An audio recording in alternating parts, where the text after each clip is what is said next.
Welcome everybody to the February 16th, 2021 meeting. Sorry for the late start. Official time is 6:13. This time, if I could call this meeting to order and have approval of the agenda. So moved. Second, all in favor, aye? Aye. Ayes have it. Thank you. Mr. Graham, you going to do our honors tonight? Yes, sir.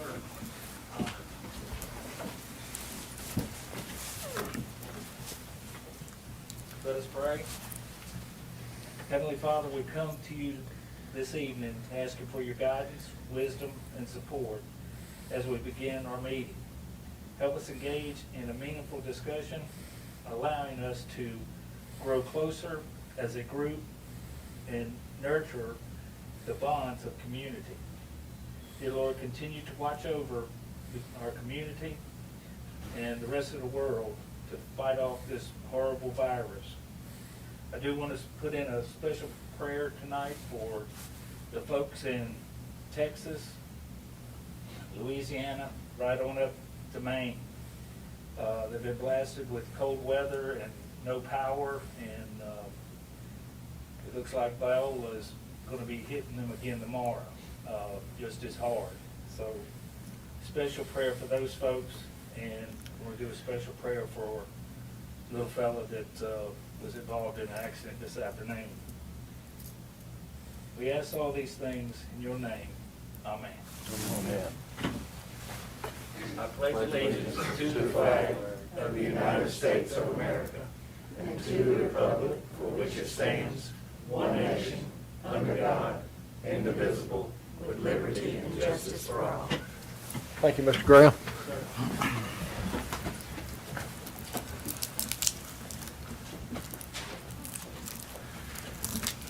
We move on tonight down to our consent agenda and approval for minutes. We had a work session on February 2nd, also following with the first Tuesday meeting on February 2nd, which followed the executive session. If everybody's had an opportunity to look at the minutes and there's no, everything's fine, I'll entertain a motion. So moved, Chairman. We have a motion, we have a second. All in favor, aye? Aye. Ayes have it, thank you. We move tonight to a new business, water loss technical assistance agreement. Mr. Regan, Mr. Pepper. And Mr. Chairman, if it's okay for me to jump in, I'll give a quick introduction. Sure. and then turn it over to them. During the work session that we had on various water issues, we talked some there about water loss, and that was certainly a concern of the board as we look at some large water projects. One of the things I think I mentioned in that session was that some years back, GFA had a program where they would provide technical assistance, and that program was rolled out not long after the state came out with the requirement of an annual water loss audit. And so GFA brought in this company to go around to certain communities that were awarded this work, and they would do various studies and measures to try to help with water loss. And so after the meeting, Tim and Jeffrey and I talked some. There's a company called Kavanaugh and Associates that GFA used for that work, and so we reached out to them and to see if the program is gone now. There's no free assistance from them anymore, but that company is still there, and their expertise is still there. So anyway, we reached out to them, and I'll turn it over to Jeffrey and kind of let him talk more about that. Thank you, Jason. Good evening, everybody. And yes, if you look through the next couple pages, it's a program that's split up in phases, like phase 1, 2, 3, and 4. And we decided, as Jason and Tim and I were on the phone, to choose phase 1. This will be what they're going to look at is the metering program. Even though we are underway changing out our meters in the county, what they do, they look at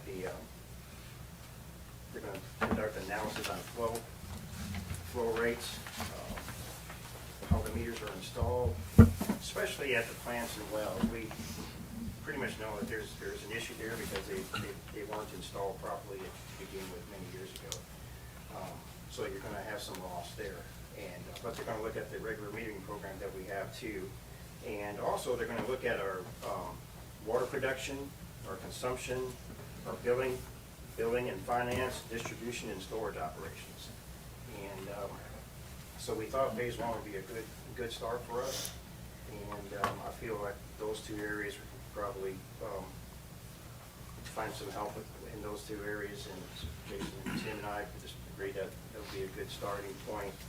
And the as you can see, at phase one, the cost will be $32,500 for phase one. And once you finish different phases, you can go to another phase if you feel like it. They do leak analysis in your system, and this is a very comprehensive overview. And we've never done that here in the water department, and I think it's just vital that we do this. And I believe it's really going to be very helpful to curb some of the water loss. So, are you recommending doing it because it's not something we can do in-house? No, they specialize in this, and they do the flow rates, and this is what they specialize in.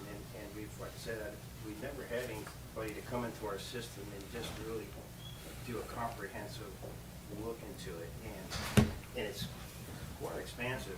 Even looking into the billing and the finances, and then of course the metering itself.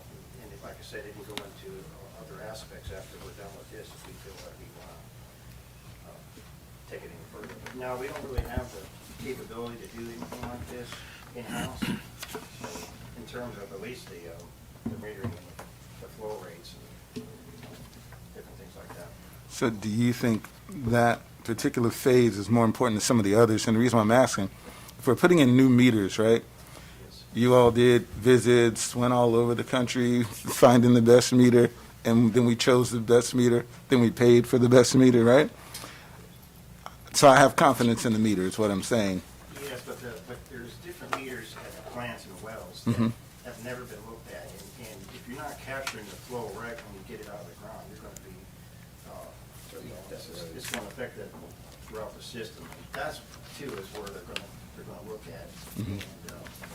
And I know that there's going to be issues right there. I know that. Right, because y'all always quote us, oh, it's producing X number of gallons per minute, so I'm thinking you know how to do this, or it sounded like it. Yes, sir. You're going with what you've got, though. Uh-huh. And so whether what you have is doing it correctly, that's what we have to find out. And just for instance, the flow meters need to be installed in a fashion like this. They're like this. So we're losing flow because we know it's installed incorrectly.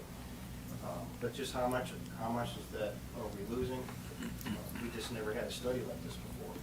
And plus, then it goes into our billing and our consumption. Are we calculating it correctly? Is our system calculating what we're bringing in? And it's going to be very helpful for me because we've never had a set of eyes on it like that. And so if we're doing something that we need to change, I think it'd be very, very helpful. All right, and then my final question is, once you have this analysis and you get this feedback, are you going to fix the problem? Because a lot of times we do these studies and then we get the dollar amount to what it costs to do it, and people go, now we're not going to do it. Yes, and that's what this is designed to do. It gives you a program and for you to follow the program. And it sets you up where you can do these things on a monthly basis like we do now. But like I said, we just never had a comprehensive look at this. Well, are we doing this right? I mean, is there something that we need to tweak? Is there something that we need to do differently? And they set up a program that you follow once they leave. And they give you, if I have a question, I can always call them and get guidance on it. So, And Mr. I Chair. think, to me, is the best way to try to curb the water loss in the program. I think every system should have something like this done at least once. In our construction account, and I'm sorry, this is the last one. In our construction account, out the top of your head, rough guesstimate of money we have available to allocate towards this, and then any future projects that require us to make some adjustments? Well, the new construction account, I think we have 1.2 in Okay. there. The savings account, I think, is 615. And I believe there's a certain line item that I might be able to, take this out of without Okay. having to touch that. Excellent. Thank you. Appreciate you. Ms. Stephanie? I was gonna, Go ahead.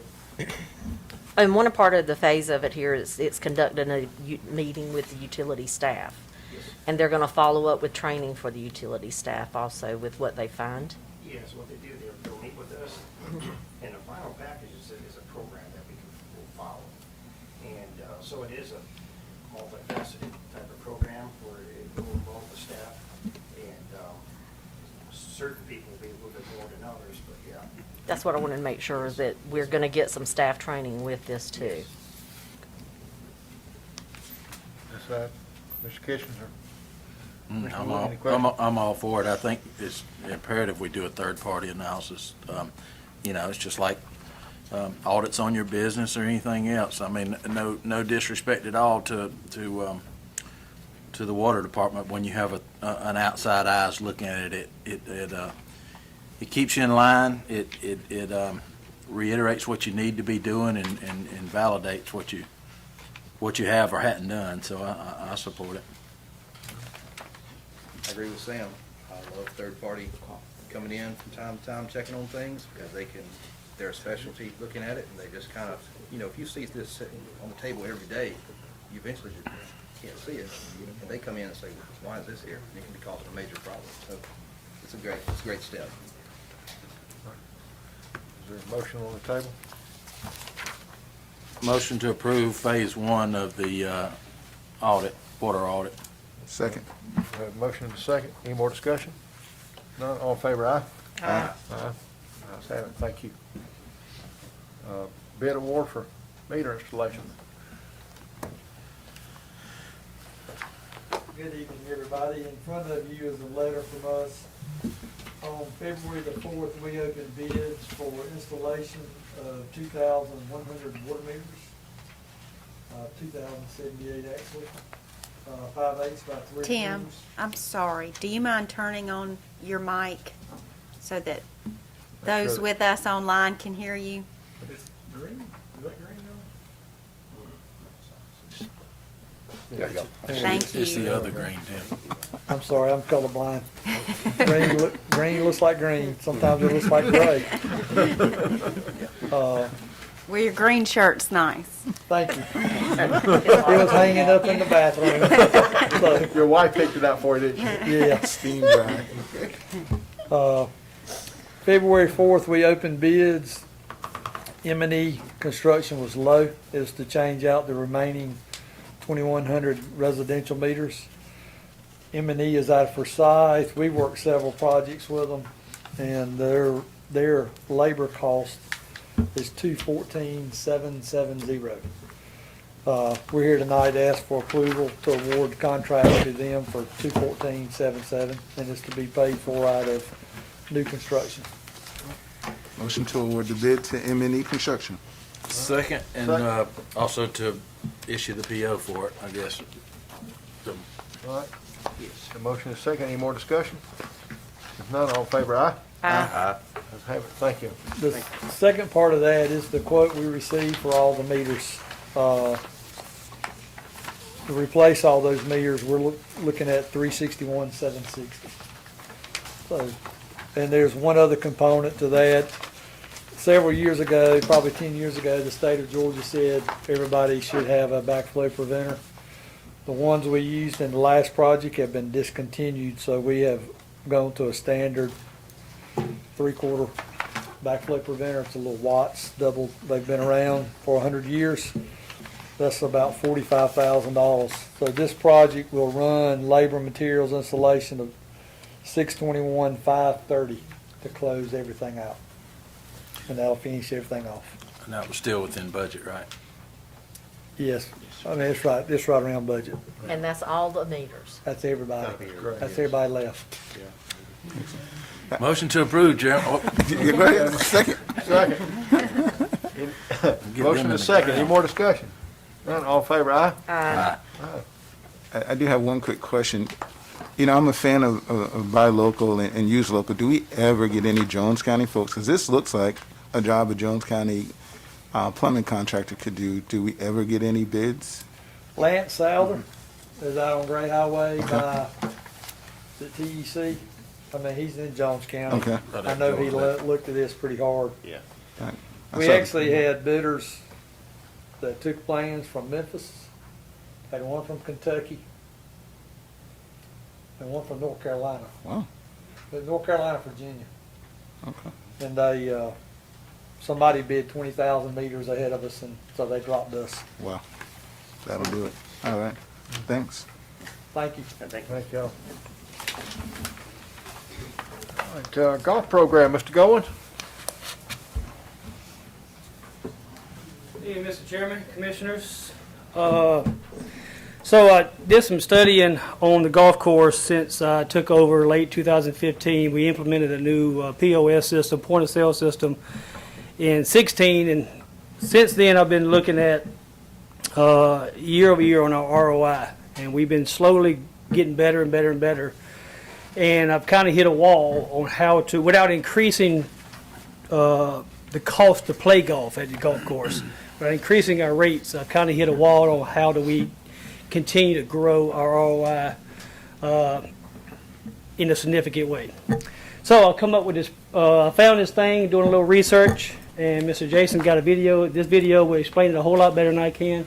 So if you can watch the screen for a few minutes.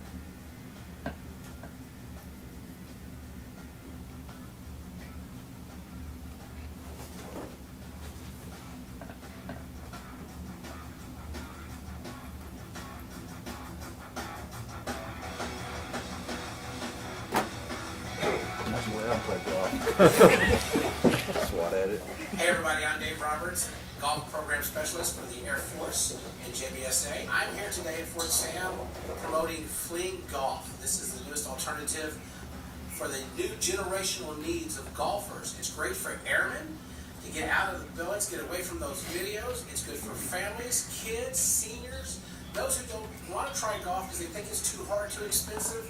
We do Fling Golf. We started Fling Golf in April of 2015. It's been here for a little bit. It's grown in popularity ever since then. We chose Fling Golf because it was less disruption on the golf course. You play with a golf ball and you also play with a stick. It looks like a golf club. So for us, it was the perfect choice. It's been worth about $40,000 a year revenue ever since then. So I guess maybe I wasn't so crazy out of golf. My name is Rock Morrison, owner of the American Classic Golf Course in Lewis, Delaware. And we have been introduced to Fling Golf about 2, 3, 4 months ago by family. So we had open night, Fling night. We get people out on the tee here, show them how to do it, and then once they do it, they think it's a fun thing. Saw it as an opportunity to do something fun and unique here at the golf course. So yeah, it's been a blast. It's been about 4 months now having live action play, and then as well as the league that we have here, our FGL. We also see the kids play Fling Golf, and the adults play regular golf at the same time, which is interesting. It's an increased business probably 20-30%. So for us, we introduced Fling Golf to the City of Toronto golf courses back in 2018 at Tamashanta Golf Course and at Antonio Park Golf Course, where we are today, hosting our first ever Fling Golf tournament. And this was brought to the attention of myself by my golf course supervisor, and I thought this was a perfect fit to introduce into our golf courses. It's fun, it's easy to play, you only carry one stick, there's no change in the golf course, which was important to us, so it's not like foot golf where we had to do another green behind our first green. So totally integrated perfectly into our golf courses using the same cup, same flag, same tee boxes, so it was just a natural fit for us. Yeah, we have a lot of returning customers that come back all the time. They'll play earlier in the year, then they come back. One of the neat things to see is they have their own fling stick, some of them. They walk in the door and they're carrying their own fling stick. So you know you did something right by establishing something out there that they can grow to enjoy. You know, there's a lot of like dad and sons that play, but it's great for women too. I get to play the same holes, the same par, same tees, everything's. The sticks genuinely sell themselves. Get the sticks in people's hands, let them play, let them have fun, and they'll be sure to be back.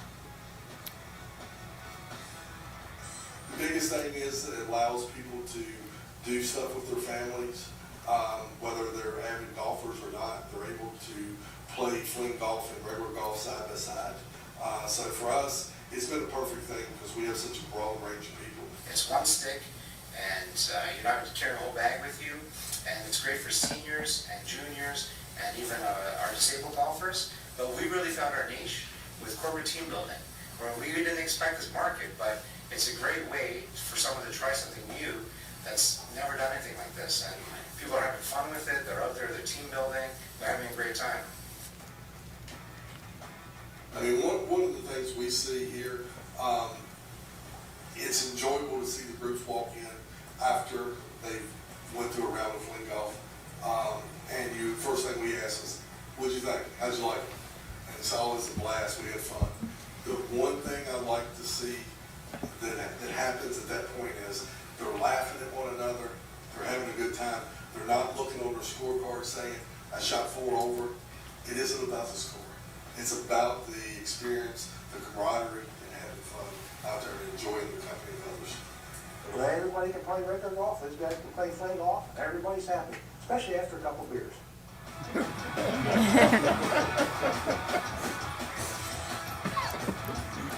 Matt, I think you should have wore the American flag shorts to present this, though. I'll let Mr. Jason and Mr. Sam wear those their first time out. So these are the sticks. That's the shortest one. That's the middle range. And that's the round. So there's 3 different sizes that you get, and obviously you saw how they throw them. It's like a fishing pole. So I know one of the biggest questions is what is our investment? I can tell you that one of the cheapest things I found as an investment yet, to get 24 sticks as a marketing packet to lease out to golfers when they come to use is $500. So it's a very low investment. And so, as you heard the video say, it integrates perfectly with the golf course. There's no interruption. There's nothing additional we have to do. They can rent a golf cart just like they do rent a golf cart or anything else. So, other than, I don't really have anything extra to say the video didn't say. Other than, again, this is an opportunity I would like to try since there is anything additional we have to do with such a low upfront investment. I would love to see if we could generate that 30% more income with our ROI. So I got a quick question. Can you launch a league in the next 60 or 90 days? For this? Mm-hmm. I will give it my best. I can't promise you, but I can give it my best. Because I think it's a cool opportunity to introduce kids at an early age. And I mean, unlike football where, we're paying $80, $100 and then some. That's simple. I don't have to buy any additional equipment. I got a stick. Inside the budget, that seems like a simple thing, whatever the fee is for kids to participate. And then we drum up, that activity. And that'll get the parents out there too. And I don't know if you make this one of those leagues where kids and parents play against kids and parents. I don't know. Why not? Right. It's as the video said, the golfers would come if they wanted a cart, they would rent a cart just like if a golfer rented a cart. So they'd pay our normal cart fee. I would sit down and reach out to these golf courses to find out what they charge as a green fee, and maybe the same that they would pay for a green fee as our normal golfers, because they're using the same carts, same fairways, same greens, so I'd see where the price would fall. But I think it's going to be pretty close to what it costs on a normal round of golf, because you're utilizing every single thing that you would use to play a full round of golf. I can see all those components costing the same amount. Facility use, I may drop that just a little bit because there's no damage. When I see That's a true. divot, That's true. That's where our biggest expense is maintenance. Correct. There's nothing. It's slinging that ball. I love it. So figure something out that makes sense. I don't play golf, but I might sling that ball. Don't take a challenge from a child, because they'll beat you. I did the foot golf, and they showed me real bad. I'll say this, I have taken these and demoed them with my daughter, my 15-year-old. I didn't think you could shank them. You can shank them. Oh, yeah. So you can still throw it wide and throw it at your feet. So it don't always come out perfect. So you can still have a bad shot. You don't have a bad lie because you pick it up off the ground, but you can still have a bad shot. She showed you up. She could throw it about as far as I could throw it because I got a bum wing. So Yeah, No whatever. excuses, What happens when you play a state champ? What's the will of the board? What are the rules as far as, is it still a foursome, or is it? you play by the exact same golf rules. Okay. You still golf etiquette. Slower players let faster players through. You still utilize the same cart rules. You know, the existing rules we have as far as carts would apply. Yes, you only play foursomes, and we do allow foursomes at certain times of the day, so it would be the same, exact same golf rules that we have would apply to this, no different. I don't know. The attire, everything, I mean, they have to dress the same as a golfer, everything. That was one of my thoughts, was if we allowed a group of 10 or 15 to play, Yeah. you know, and slowed up some of the Right, golf. they would have to go in regular groups of golfers. three, they'd have to go in groups. So the other, I like the idea. I think it's great to get more people involved, but, you know, like with foot golf, we had to make some concessions because it's a golf course that we traditionally had traditional golfers, you know, so I want to make sure that I won't say giving them precedence, but, you know, that's what the golf course was built for, and that's what the Staples been. So we did accommodate a little bit for the foot golf. I think we need to make sure we accommodate for this so that we don't, you know, make a bunch of lifetime golfers say, you know, this is getting to be a circus out here now with 14 different ways to play golf, and we just want to play golf. Just don't It'd be a want to. great way to introduce the youth to it. Oh, yeah, I like the idea. Just out of curiosity, our utilization, do we have max days of utilization, or is it pretty much consistent? It's pretty, I would say that this would be played more probably in the afternoons, which wouldn't affect our senior group. And I would say that on weekends, we're busy typically Saturday and Sundays all day long, Friday afternoons through Sunday afternoon, pretty much all day long. And I would think still I think this would be played faster than normal golf, actually. The fact that you don't necessarily have a bad lie. So you don't have as many shanks, per se, and you can throw it more consistent. I don't know that to be fact. I haven't actually played 18 holes with this yet. But it integrates the same. So if you got, I won't pick on John too bad, but I played golf with John one time at a sheriff's tournament. But if you got a golfer that's mediocre, you know, Mediocre. Mediocre with the cruh in it. that round of golf could be right at 4.5, 5 hours. Where you take someone who's a better golfer, they could play in 3 hours and 45 minutes. So a slow golfer could be just as a hindrance to the course as anything else could be, for that matter. What's the will of the board? I like it. I got a motion, you got a second? Motion, sir. Let's make an Okay. Yeah. Not I like it. I move that we. Not a motion? I move that we launch. It was a good motion that we launch, initiate the sling golf program at the golf course. We got a motion? Should we bring something back that we're actually going to vote on, or are we just voting to move into something? Do we need rules? Do we need plans? Do we need days of operation? I'm gonna let him It's work gonna go that hand in part hand out. with a golfer. It's pretty much, you know, I see it playing side by side at the same time. Have you got any feedback from your senior golfers on this? Have you run it past any of them? No, sir, I haven't. And the reason I didn't is because just knowing their time of play, it should not hinder them. And also, as the video explained, the person, I could play regular golf and my daughter could play fling golf, and we ride in the exact same golf cart and play at the exact same time. So the hindrance of play should be zero. I would see a beginner taking on to this quicker than a beginner learning how to play golf. think about it, this could be a good tool to introduce a young person into the, I love golf. I don't have the time to play anymore. It's been years, but, I see this. But I will, but I'm sorry, sir. Yeah, go ahead. That's a tool to introduce young people to golf. But our seniors generally play Wednesday mornings and Friday mornings. They generally, you got frost issues right now, but if you didn't have frost issues, they're generally on the course 7:30 and they're off around 11. And I don't foresee anyone playing this that early on a weekday. What about regulars on Saturday and Sunday? What, and not seniors, but Right. do we have regular members that we might hear some pushback from on a Saturday? Just, if this takes off, I'm just thinking, we need to have some kind of structure to vote on to begin with, because if it takes off and we got 50, 75, I mean, it'd be a good problem to have, but if we have 50, 75 people show up Saturday morning, and we got regulars that play every Saturday morning, they're gonna say, hey, what the? All I can say is I would assume that the regulars have standing memberships and they reserve their play at a particular time. I'm making an assumption.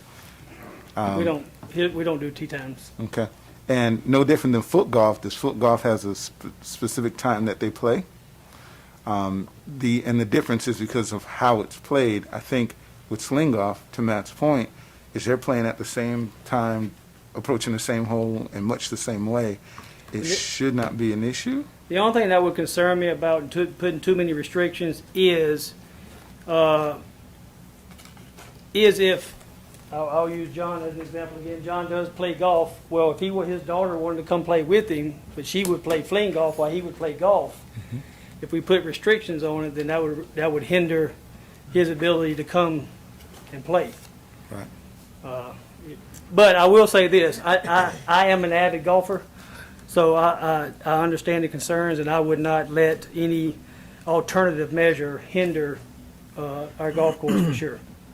So if we started getting a lot of pushback and there were, just like we from time to time, we have people try to get out there with too many golfers and they log jam the course. We have those issues now that we have to deal with on Saturday and Sunday. So we would address those as we do now. And I think the long-term, and no offense to golfers because I don't golf, I think the long-term implication is that you want a thriving golf course. If he's done all the work that he could do and maxed it out and all he can do is all he can do and he did it, if this is that next thing that brings a couple hundred new players out to the golf course, I think it's a no-brainer investment at $500 or $1,000 or if you spend $1,500 on clubs. But more importantly, the active part, right, of getting people out in the community doing stuff. That is, to me, more important than making sure that my 88 members are exactly happy, but I got 200 people that are doing something family-oriented that brings balance to work life and community engagement. So I do have a motion on the table, though, you have to address. Did you second with a? Nope, I just needed more information. Oh, okay. So there's a Motion, on the but we need a table. second. Before we went into discussion. We discussed before we second. Is there a Yeah. second on the floor? Coming from a family of golfers, I see where it could be a great thing. Is there any way we can try it before we buy it and invest this into it? And, I mean, I think that's what I heard him say at $500 we're going to try Yeah. it. I don't know how to try it without spending the $500 to get the 24 clubs for people to be able to utilize when they come and play. You I need mean, the and I array can of see, sizes. and I can see I can tell you where your target is going to be. It's going to be your couples that play golf together and their kids are coming up, and you teach them to start the concept of golf with this. And I see it. I know my seniors that are going to be in my ear also. You've got letting these things, and I would support it if I had something to, what we were voting on, not just start a new program that could, and if it's a problem, then we'll look at it again. I don't like going like that. I like to make sure we don't have no problems. So we've got a motion on the table. Mhm. Let's see if we have a second, and we can have a second and then discuss. Absolutely. We have a motion, is there a second? To discuss. You're already discussing it. Yeah, we already discussed. A second is just to discuss. It's That's not right. you voting it Right. in. I'll second for discussion. Okay. Now we have a second discussion. Love you all. I was asking for the same thing, right? So that's what he had done, was second for discussion, but he bypassed the second. My only discussion is I believe I could support it if we knew what we were voting on. I don't, without knowing what we're gonna do, you know, like I said, I just don't wanna, I don't wanna have 75 people show up Saturday morning, and I know Commissioner Martin said, you know, our 88 members, but those are 88 annual members that pay annual fees. That's a lot more than the one person that comes on Saturday to play one game. I just look at the overall $1 million it costs to operate the golf course. So if I can get 200 people out there, I'd rather have 200 people. No offense to the 88, and I'm not trying to disrespect them at all. If I had a sling golf club right now, can I go out on the golf course and sling it? On your own? On my own. Is there any rule that says we can't do it? He's gonna rent a golf cart? I'm going to sling my... And that's my point. We're just introducing people. I don't think we want to shift the golf course to a sling course or a foot golf course. We're just trying to get more people out there to do some different things. He led out with his ROI, and we know the ROI on the golf course, the return is terrible. It's negative. But more importantly, I know that there's 88 or whatever that number is, and for that level of fund balance allocated to a golf course for 88 people drives me crazy. I don't lose sleep over it. I'm more concerned about $1 million for a firefighting equipment or truck, but I'd rather have 200 people out there using something that we put that level of investment in there. So it's just an alternative. And again, I'm not throwing the 88 away. Let the kids play, because my son would probably sling a ball. He's not going to golf because his dad doesn't golf. So, Mr. Kitchens, you're looking for basically a set of directives that would explain what, when, how, and how much? Yeah. Yeah. I mean, and I would even support that they have the same fees. We keep it standard across the board. You know, it's the same fee, same cart fee, same golf fee, everything. Because your trade-off is you don't have to buy, you know, $5,000 worth of golf clubs and balls and all that kind of stuff. You bring one club, you're good to go. So I think that is the trade-off, and I think, you know, for us, the maintenance is the same, whether we're playing foot golf, regular golf, or fling golf. So we don't, you know, the fees should be the same across the board. But, you know, I just like to see what our game plan is as far as, you know, if we're just saying we're going to open up the course for fling golf anytime for any amount of people that want to come in, and if it's a problem, you know, we'll back up from there. I just want to make sure that we, you know, have a little bit of structure to it. How much are golf fees, by the way? I have no idea. How much of what? How much is it to play around the golf? Yeah, it depends on when you play. If you come Monday through Friday, it's $21.70. If you come Saturday or Sunday, it's $26.70. Is there a kid fee, or is that the same fee no matter who you are? No, that's the same fee. If you're under the age of 11 and you're playing with your parent, we let you play free. Okay, cool. It's an opportunity to also probably grow the 88 members, you know, if it goes well. If it doesn't, then we waste a lot more than $500 every month on various items. So Yeah, I'd like to see it be a program. I mean, that, you know, and just so we can vote on the program, not just opening it up for fling golf. And I mean, I can see it doing that. I can see a youth program. Because not everybody's a football player, not everybody's a baseball player. Golf is an area that once you learn to play golf, you play it for the rest of your life. Met some great people on a golf course. You know, this could be that other way to feed into learning to play golf and appreciate. I see it as being a tool to introduce people to golf. And families to play together. Can I ask a question? I don't mean to interrupt. Is that with the cart too? Is that? Yes. It's fairly cheap, but who sells this type of product? The owners of Fling, you can only, it's a sole proprietor. You could only order them from that one company. So would you rent the club out to the person that wants to come and play? Correct. Yeah, it's no different than what we do with foot golf. If you don't come with your own soccer ball, then you have a small rental fee to rent our soccer ball. All right. Any more discussion on fling golf? None, all in favor, aye? Aye. Aye. Opposed? Opposed at this time, Chairman. All right, we got 4-1. All right, thank you, Matt. Addition of Smith Road to the project list. Mr. Lowe, I didn't know you were a golfer. Hey, Chairman and Commissioners, how y'all doing tonight? Good, good. Yeah, Smith Road, we want to add it to the LMIG list. And it's from Bowen Hill to Little Road. And I know John's probably been out there on the road on it. Several times. It's in terrible shape. It's in bad shape. And I think they got some more logging they're supposed to do out there to finish up or something. Got Mr. Wendell to do the full depth reclamation on it. I know y'all got all the stuff there. That's putting 2 inches of asphalt back on it. And that's doing like 40 or 50 pounds of cement per square foot, going 12 to 15 inches. And that's normally about what they do on most of our roads when they do reclamation.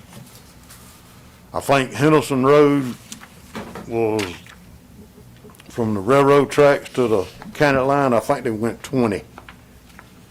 That's been several years ago. And that was another road they went pretty deep on. I think it was Plantation Club, because it was pretty bad in there. But what Mr. Wendell estimated the cost at was $288,567. But the main thing we want to do is add it to the list. He done some rating down here about it. I mean, it's in, John, he done been out there. I mean, it's in bad shape. Any questions for Mr. Lowe? So where are we talking about adding it on the list? At the bottom? Are we asking to move it above some of the other ones? So if I could jump in real quick, I think what we did, and this is not to say you have to do the same thing this time around, but I think what we did a year or so ago with Homer Roberts Road was we took the rating that was given to that road, and then we added it to the list. And so if it, based on that rating, it was, the priority is based on the rating. So, like golf, the lower the, well, I guess the opposite of golf. You don't want to have a low score on this. So,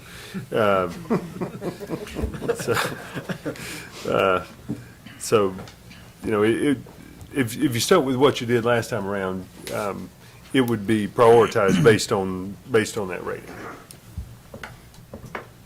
It's bad. I mean, that, once they started logging it, it showed all, I said, it's bad. Once they started logging it, it showed every weakness it had. Well, I mean, one number chip seal put on it. Right, that doesn't hold up. I mean, and they come in there and put a little gravel on it, and then they put the chip seal on it. And you get a crack in there, the water's going right through it. I've been told by neighbors and whatnot, have we checked out the base? I don't know if 15 inches is going to be enough in certain places. There's, I've been told by various people, there's trash buried in the middle of the road when they built the road. And so we may have. I don't know nothing about that, no. Right, I've just been advised that you need to check the base out really well, because you come there and make the prettiest road, and the first time a truck goes by, it's going to. Well, I'm sure we're gonna probably be going over there digging out some of these spots and probably putting crush and run or something back there.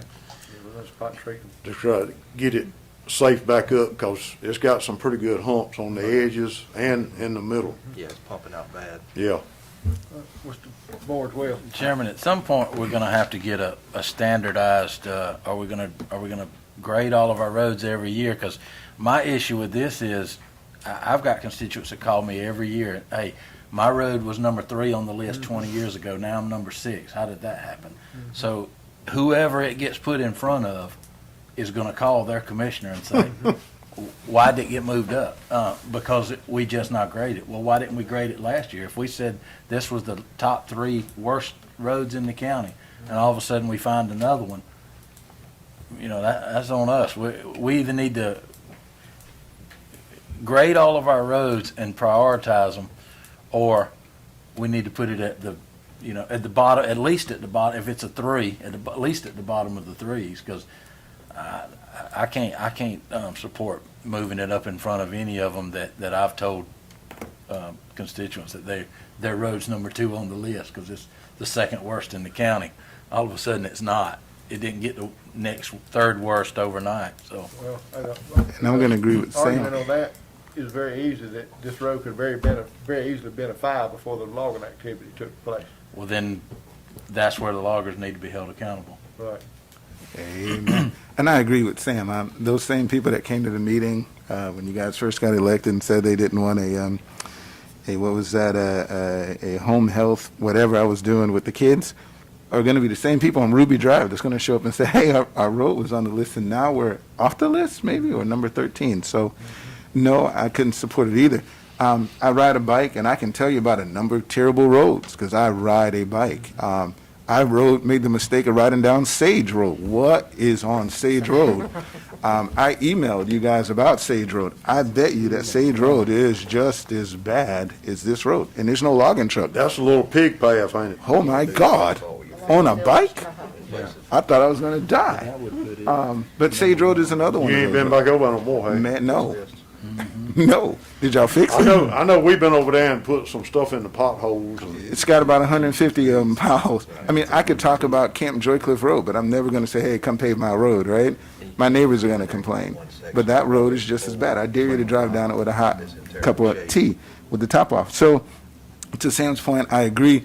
We might need to do a full road assessment. And I mean, much to Jeffrey's point about going in and looking at our systems and the way we do stuff, we improved the system, but we got to fix the process. We can't just jump roads. We need to spend some time going out, looking at all these roads and get a true road ranking, right? Because you guys know these roads better than we do because you've been on them, and they may not have the preview of that because they're working on something in particular. But Sage Road, I think, is in pretty bad shape, and I'd like it added to the list, too. Which one? Sage Road. It's near East Virginia Lane. Oh, my God. I encourage everybody to go down there and ride. I wonder if they can get a paving thing down it. I mean, it's so narrow. It is narrow, but just because it's narrow doesn't mean we don't. Oh, I know. Yeah. I know. That's terrible. Some of these roads need to be turned back to dirt. They're almost there. That's what I'm talking about. But Smith has mud coming up through the fresh asphalt that was patched in it back towards first of the year. I mean, you just about get your truck muddy driving down the asphalt road. Well, from what I heard, when they went out there and paved the road, all they done was went out there and graded it, put a little rock on it, and that was it. And then they That put was surface treatment, you say? And then they put the I would never support surface treatment because it doesn't hold up, it fails. Every The road county I've seen. adopted it. Well, you got to get a base up on it before you can put anything on That's it. it. Right. Everything will hold up with a proper base, but if you don't start off with a foundation, it ain't gonna stay. And like John said, there ain't no telling what log got buried out there on the edges. When was it paved? Oh, good God, this has been probably back in the 80s. 80s. All right. I just want to make sure. And Luke Smith Road is. Mediocre golfer. I want to make sure he's a good road builder. You didn't build that one, right? No. Okay. Just making sure. And I'm just gonna, I mean, looking at the list up there, and I'm going off of, I ride buses on these roads every day. and I have drivers that call in with things. Smith Road, how many houses do we have on Smith Road? How much traffic outside? I mean, you're gonna get, if I'm gonna move it up, am I gonna put it in front of, no, I mean, put it on the list where it falls? Whitehead Road, I mean, how much traffic besides the homeowners that live on there? I mean, it's a dead end road. Homer Roberts, yes, everybody uses it to cut off to go to the Great Highway.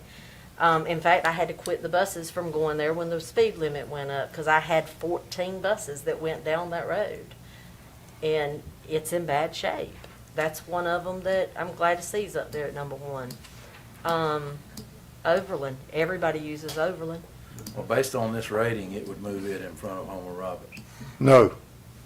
It's a 2 and a 1. Well, I understand that, but, I mean, I don't think it need to be moved up in front of Homer Roberts. But that's what this says, though. That's a 2 and a 3, and this is a 2 and a 1. Yeah, well, I understand that, but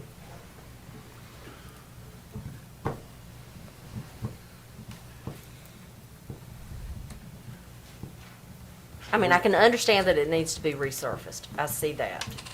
I've been on it, I know, and especially in the bottom down there where it, when it floods over, the water goes through right there. I see it. It's got a lot of logging trucks on it right now. I see that too. well, they logged that piece of property right there to your left, all the way to Little Road. Yeah. And So how much input from those loggers do we get to put back on the maintenance of our roads? Absolutely. There's a bond. Sir? Isn't that what the I mean, road if we've bond? got damage going on because of logging trucks, why are we? Well, if the road was already damaged and then they got on there and made it worse, I mean, how can you hold them accountable for it? It's the way I feel.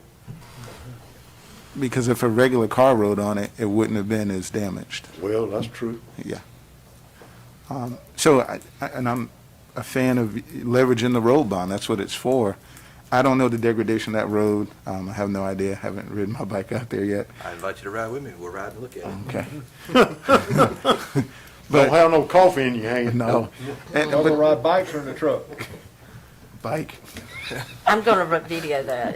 Yeah. Y'all should get one of the 2-seaters. But to Sam's point, it's tough to add roads to the list, and even though we know we need to, I think that we ought to have a system.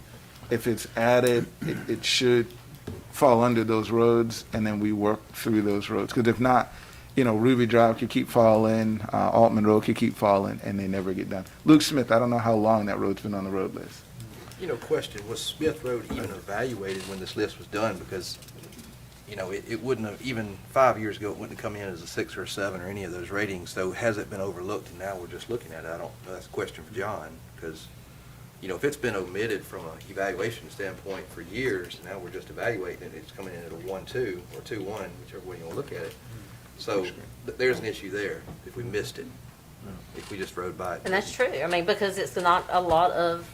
So are we Traffic on it. evaluating them based off of complaints, or are we evaluating all our roads? Well, since they went out there and logged, we've had quite a few complaints. I'm sure he done got some phone calls.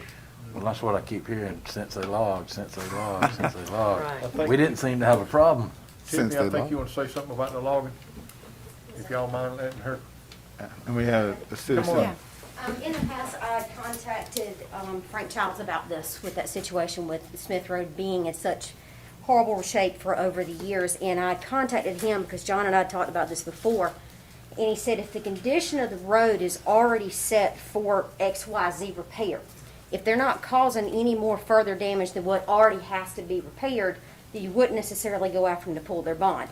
And I got him to look at it, and that was his opinion, was that, what damage was already there, it was already busted up and loose, it just maybe shifted it around some, but it was already going to have to be repaired, versus if it was a completely fine road, and then they came in and made it look like Smith Road, that's when you would pull the bond. So we did look at that a couple of years ago. Thank you. Thank you. All right, what's the will of the board? Any action?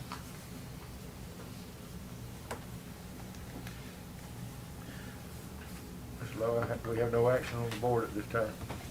We can add it to the list, I That's just all. don't think it needs to be, I will say it needs to be on the list because it's not anywhere on the list. It's in terrible shape. All right. So we need to, You want to make a motion to that fact to add it on the list and not to put it ahead of any other project until further research? make a motion to add it to the list and not to get ahead of any other projects, but it does need to be put on the list and evaluated and monitored. We have a motion, we have a second. Second. Second. Now any more discussion? Well, I'd like to, we need one more column. The date the road was added, so we can start tracking these. Because I think that's gonna be important when we start to maneuver roads, because it's gonna hit the list, and what's gonna happen 6 months now, a year from now, we gotta do it, and then it's gonna move up. That's a simple fix on John Mills' part. Right. So I want to make sure that we start tracking when roads were added to the list, so we can look at the longevity of deferred maintenance, because that's the next issue, that we have not addressed the roads, and they've gotten progressively worse. Yeah. I think we also need to look at Maybe we need to do a traffic count.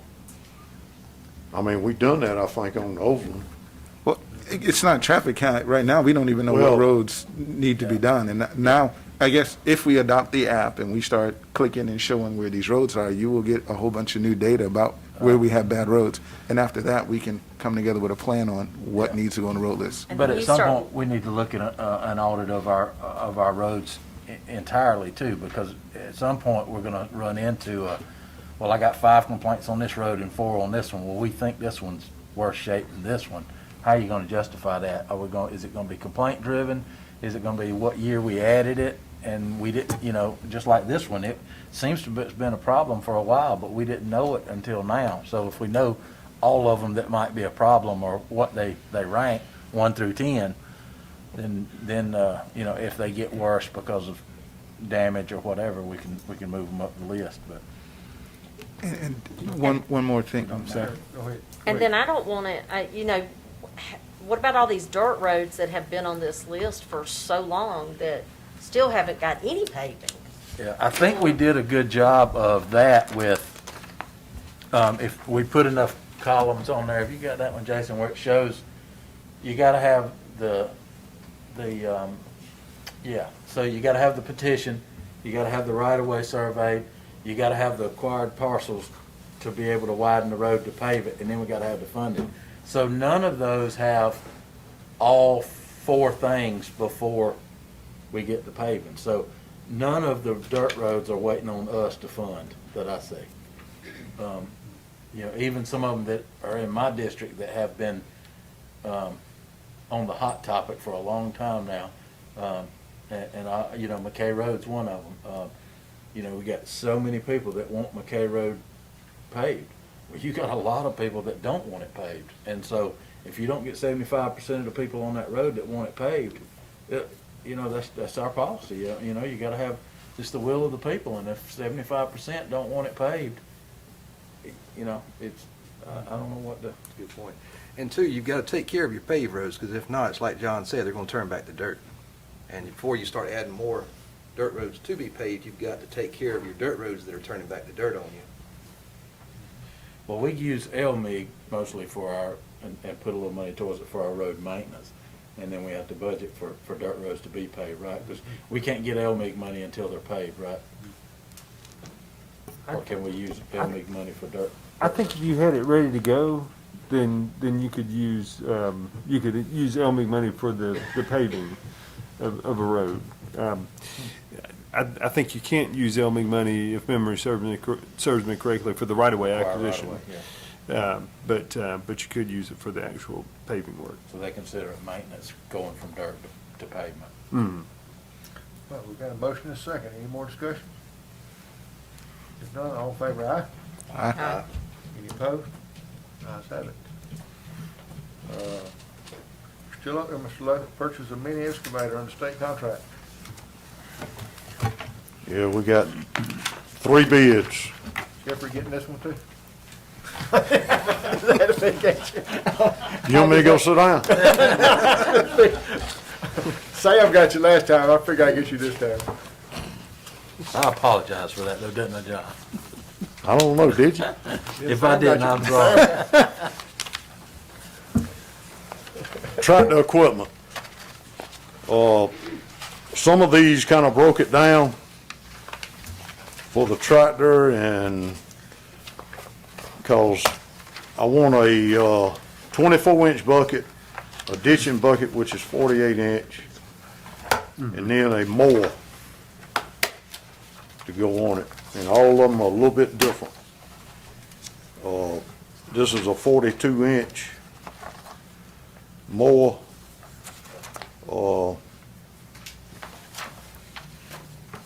This is the biggest mini X that you can get. It's the PC 88 MR. And I know y'all see the price on that, $132,982.21. That's for the mower. I mean, that's for everything. That's for the hydraulic thumb, the ditching bucket. That's the hydraulic coupler, where you can take them off. You ain't got to get off to the machine. It's 65 horse, or 65 and a half horsepower on it, the Komatsu. And I think that one is through the source well. It's kind of like state contract. It's right on there.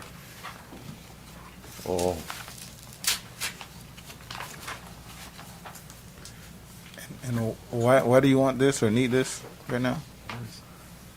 Why do you want or need it right now? Well, I think it would just help us out digging out ditches, and I mean, a rubber-tied backhoe, you can't move but so far. This thing right here is like an excavator. I mean, it goes all the way around. Mm-hmm. And they are handy things to have. And like I said, we can put that mower on it, use it like down at the golf course or at the other places, and some places out there over guardrails on some of our roads, when our other tractors might be somewhere else, you know, when we have something to come up. A lot of people buy these instead of a rubber-tied backhoe. I had to buy that one, that's what I get. Question, are you getting any protective guarding? I see a Blue Diamond mower on here, and I know what those things can throw. Are you getting any kind of protective operator guarding on the front? It's got the bullet, tell me it's got the bulletproof glass, because they don't come standard. It's a pretty, I learned the hard way. So you learn the hard way. Oh yeah, my Kubota, it didn't take but about one good limb, and I'm sitting in a lap full of glass, so it don't, I mean, factory glass ain't gonna be. no. Does this have tempered glass, or does it have Lexan bulletproof glass? Because I wouldn't run it without Lexan. Me neither. I've got several, you know, type Well, these cutters. to me, you need to, you ain't gonna have that thing where it's gonna be slinging stuff towards you. But it doesn't take but one time to sling something through that cab and kill somebody.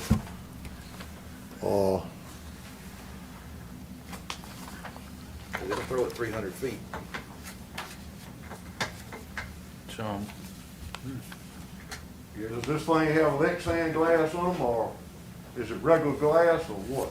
Some have heavy wire Ours screen. is regular glass. We offer a aftermarket cage guard you can put on it, or the poly glass we can replace the standard glass with. Not with John Deere and ours, you know, it's a tempered glass, but like theirs, not theirs, option, additional guarding, that type of thing. Generally speaking, with the boom mower, the way you're using them, you know, on the skid steer, we mandate you put it in on boom mowers on an excavator. It's a little more optional just because of the way the mower's sort of facing out, but we can certainly provide that. Give me 30 minutes, So- I had that thing out, and I wouldn't even try. I mean, I just know from running similar equipment, ricochet. You sling something out, boom, before you can blink, it's gonna come at you. You can't react fast enough. I think Chairman would probably agree with me. Yeah, I wouldn't have it without anything. So, That'd be the first thing Charles wrote you up on, you know, protective glass, because that's. so know John, the yourself. John Deere is 85 horse. No, What is the horsepower on the 85G? I think it's 56.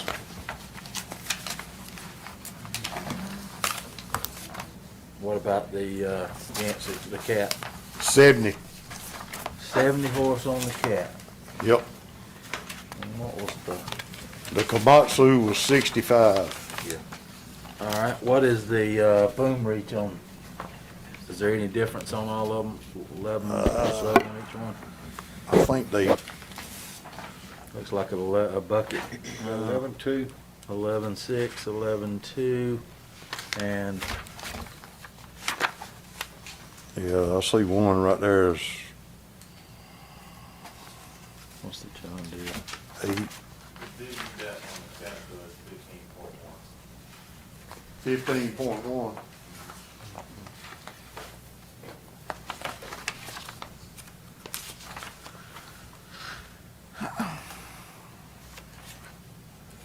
What about the John Deere? What's the, I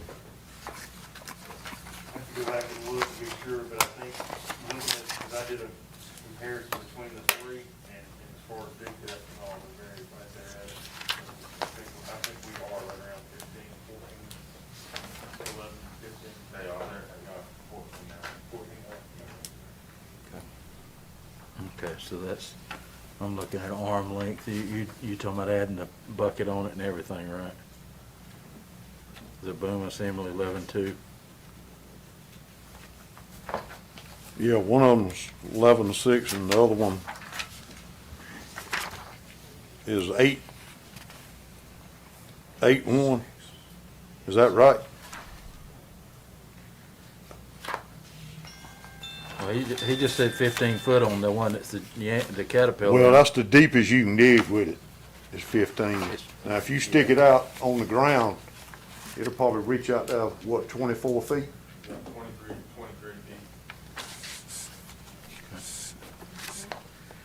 I got a quick question, John.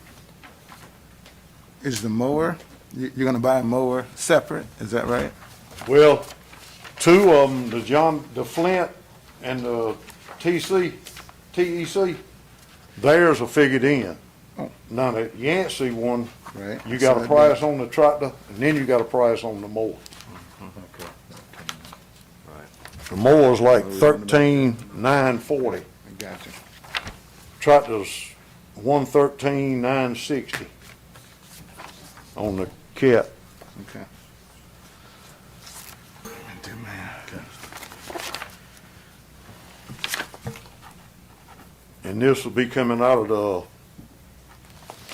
2015 Splash. So John Deere don't make anything in the 65 or up horsepower. Not no mini. comparable. 'Cause that's the biggest difference I see is the price on that one was with a 56 horse and you got a 65 and a 70. But even with the mower, the Cat's still less than the TEC. And So you what look, kind of service plan does a cat have? TEC's thrown in a 36-month, 2,000 hour service. Cat's 2 years. Yeah, Cat has 2-year, 2,000 hour premier. Yeah. Whatever that means to a car driver.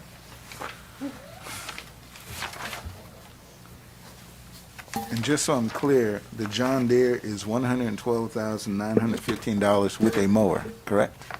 That's everything. Okay. So it's. That's 2 buckets, the hydraulic coupler. But like Sam was talking about, is less horsepower than the other 2.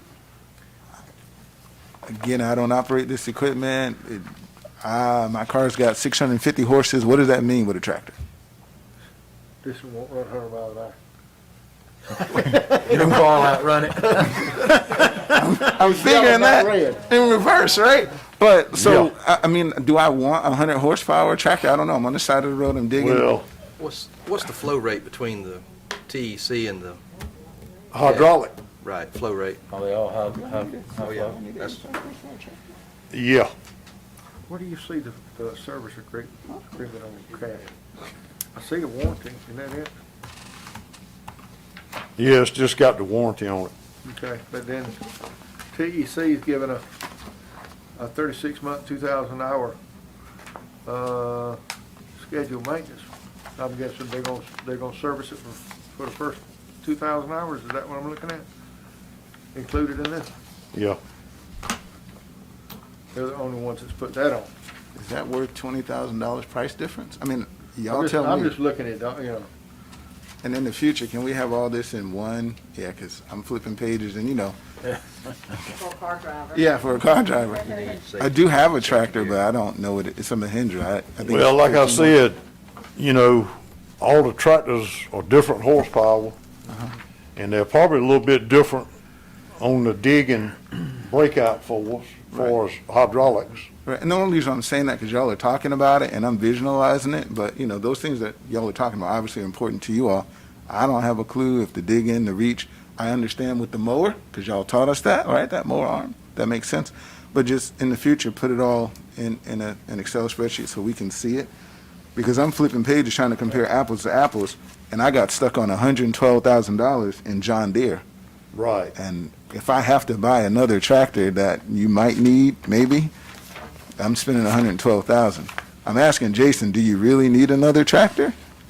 And do we need 85 horses or 100 horsepower tractor? I don't know.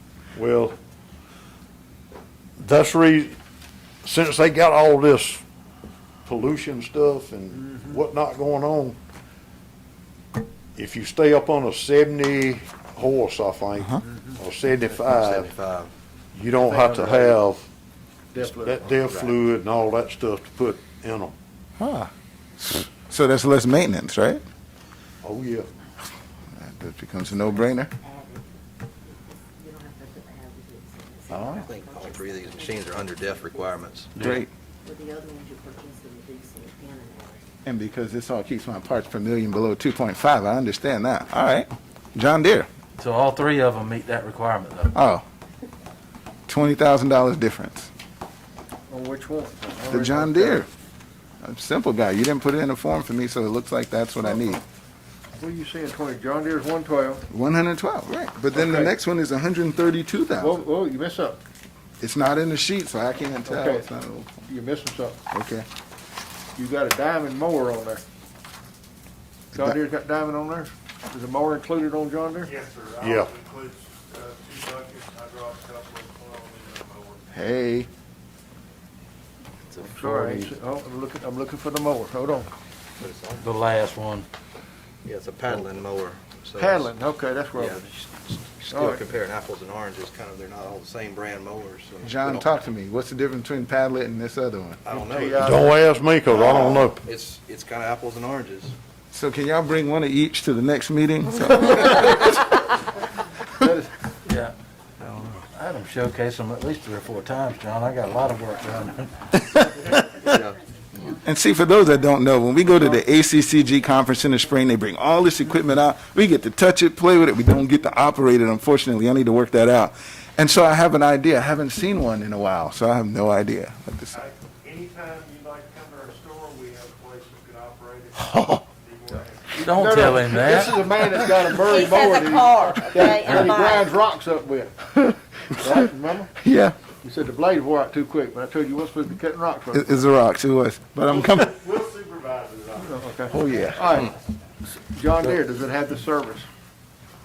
It has a, Okay, I got this little bitty print, these bifocals, so I'm looking. 5-year, 2,500 PTH. Is that zero or is that decline for the preventative maintenance? no, sir, it has a 5-year, 2,500-hour powertrain hydraulic You warranty. The think- first year is 100% everything. The remaining 4 years is anything that makes the machine move or the hydraulics move. You see that, Chris? What's that? On the, All right, so how much is the extra if I wanted 5-year, it? 25. It's already up the price. It's in the price? That's included, yeah. Okay, and then the Matsu's warranty is, This is why y'all gonna put it on an Excel 12 spreadsheet months, next time. unlimited hours on the TEC one. So, John, is this something that needs to be voted on tonight? If not, I make a motion that we table it to the next meeting and get us a nice fancy spreadsheet that Jason likes to make, and have a checklist of the horsepower, the bucket size, the mower size, the warranty amount, the dollar amount. I know where Diamond's at on theirs. I know, I'm very well with Diamond. Because I'm seeing a 50-inch diamond mower on the Caterpillar, and it's got a longer reach. It's a 70-horse But the mower. other one is Blue Diamond. I don't know what. This one says green diamond, red diamond. Do I need 15 more horses? I mean, are they racing? What are they doing? I'll tell you about horsepower. If in hydraulic flow, a little bit more horsepower, you get a quicker spin up on your, or say if you stall it out, mowing ditch bank. Yep. If it takes an extra X amount of time to spin that mower back up, then you've lost productivity. You gotta wait till it gets back to full speed, then you go back to work. When it stalls out, you gotta wait for that lesser horsepower machine maybe take a little bit longer, I don't know. But I would like to see some safety gear added in front of this operator, because knowing what these mowers will do, like I said, boomerang effect of something hitting a tree and coming right back at the operator, he can't duck fast enough. You'd hear a no on me if it didn't have safety glass in it. I'm Right. just telling you. I done been hit by a limb and it ain't funny. You know, and I mean, I've got safety glass, I done knocked it out, so. And that's on skid steer, yeah, but excavator's the same. You know, we got 3 different size mowers. Yeah, we got a 40, 42, and a 50. Right. I mean, I think we need to standardize, figure out what size you want. You don't need, big ain't always better on it. I mean, to me, I want the smaller mower because. maneuverability. You ready for a motion, Chairman? Yeah. I'm ready for a motion. Thank you. Motion to postpone until the next, or table. Table. Motion to table until the next meeting, and we get more information, and also an addition of the safety equipment. On it. Second. Second. Any more discussion? All in favor, aye? Aye. Ayes have it. Thank you. Are we gonna have that same dilemma in this next? No, I want to see a, like on the mowers and stuff. No, I meant on the next item on the agenda. Oh. We got something else on the go? We ain't got that far yet. Okay. Purchase 2 trucks under state contract. Yeah, I want to replace the Albert's truck with a 150 with the long bed, and it's got the lift gate on it because he goes around, picks up dead animals here and yelling everywhere, gets trash. Send them down Joy Cliff and One Great Highway, that big Yeah. pile sitting on there. absolutely big pile of trash. Been sitting there for, been raining. Man, every day. I want- there's trash everywhere in the county. Go down Grizzleville, Grizzly, 49. Public Works used to help out. Can we get them back out to help out with that? Jason, did we set the standard on mileage, age? Well, these trucks are 90-something model, both of them. So they reach all those thresholds? I'd have to go back and look When did to Dodge be certain. when did Dodge start making 150s? I'd throw that in there. They couldn't sell I them. don't think they got a state contract up on the Dodge. Oh, they did. You know I had to throw that in there. But the 250, that'll be for the tie truck. It'll have the toolbox bed on it with a lift gate on it. But the trucks that we're replacing, do we have any information on them? Do we have the mileage, the year, the maintenance cost, any I of think the that? tie truck is like a 94. Have they become unserviceable and non-dependable? And both of them got the 7.3 in them. John? That's what I'm trying to get away from, is these diesels here in the county. It's a tire truck? Is that what I heard? Tie truck. Tire. In other words, he goes around fix tires on. But we don't fix tires. We just take them off and take them to the tire place, right? No. These we This guy fix? fixes them. Okay, because I thought we take them off and we take them to some place to get fixed.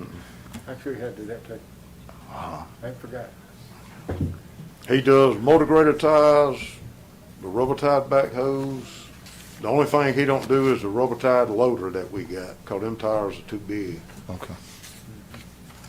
All right. Because I thought we couldn't balance them and some other stuff we couldn't do, so we had to take it someplace. These type tires, you wouldn't. Different balance tires. motor- You don't balance motor grade or Ah, backflow tires. okay. These are off-road type tires. I'm a city guy. Thank you, guys. Appreciate you. Thank you. I'm gonna come drive a bus. All right. Motion to approve. Second. See how easy that was, Second. John? Any more discussion? None, all in favor, aye? Aye. Any opposed? Ayes have it. Thank you. You're welcome. Can I go sit down? Work on that Excel spreadsheet. Pull your laptop out. Hey, John, if you don't mind on those mowers and stuff, I want to look at the brochures on the mowers and the tractors myself, because I ain't had, like I said, they're all three of them are good machines. I just want to see the apples to apples as far as actual brochure if I can get one, particularly the mowers. I'm I'd gonna like, go. I'd like to look at the technical data, you know, deck thickness, all the technical data on all three machines also. That way we're more informed on making a decision. John, I'd like to look at a spreadsheet. John, when you go, can you take me with you so I can? Sure. Yeah, Play on it. Yeah. Sure. Thank you, sir. Appreciate it. I can drive a bus. I had a Class A. I'm good. I'll watch from a distance. I've seen you drive. Oh, yeah. Yep. Get All out of my right, way. number 7, CDBG, consultant, Mr. Resnick, you had a report on that one, no action? Yes, sir, Mr. Chairman, just kind of an update on where we stand there. Greg Boykey's not out there anyway, is he? No, he's not. So I've talked with Greg Boykey at the Regional Commission and kind of relayed to him the conversation that the board had a couple weeks ago. He said at a minimum, he was certain that the Middle Georgia Regional Commission could provide background information and you know, maps and that kind of thing, just general support to another regional commission. He was going to talk with Laura Mathis, the executive director there, about the possibility of them being, I guess, formally involved in the process and kind of working towards starting to do that kind of work for governments in Middle Georgia. So I haven't received a final word back from them on that just yet, but they are considering that and hopefully have something for you to act on at the next meeting. Sounds good to me. Mr. Resnick? All right. Well, we'll move on to old business tonight. Second reading of the timber ordinance. Ms. Davis?